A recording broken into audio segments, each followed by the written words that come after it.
Messi est le meilleur joueur de tous les temps. Franchement, 38 ans, je me réveille et je vois quoi? Argentine-Algérie. 3-0 pour l'Argentine.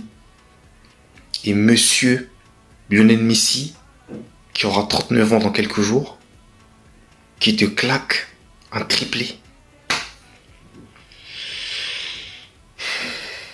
Bon, je vous le dis, hein, j'ai pas regardé le match. 3 heures du matin, voilà. C'était beaucoup trop tard. Mais quand je me suis réveillé, j'étais pour l'Algérie déjà. Et j'espérais que l'Algérie, voilà, fasse quelque chose. Après, j'ai pas regardé le match dans le contenu. Vous me direz dans les commentaires hein, ce qui s'est vraiment passé dans le jeu. Mais en tout cas, ce que je retiens, moi, c'est le triplé de Messi. Et c'est ce que tout le monde va retenir. C'est légendaire.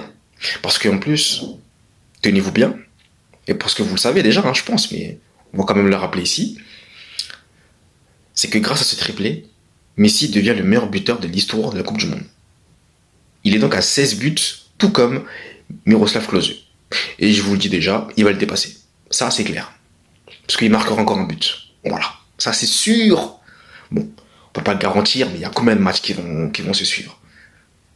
Messi, c'est obligé qu'à un moment donné, il va planter. Et je pense même que ses coéquipiers ont conscience de ça.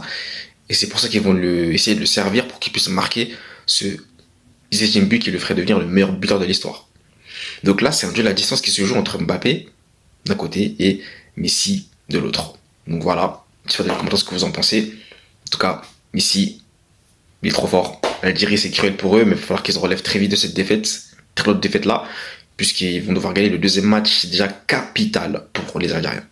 Allez, peace.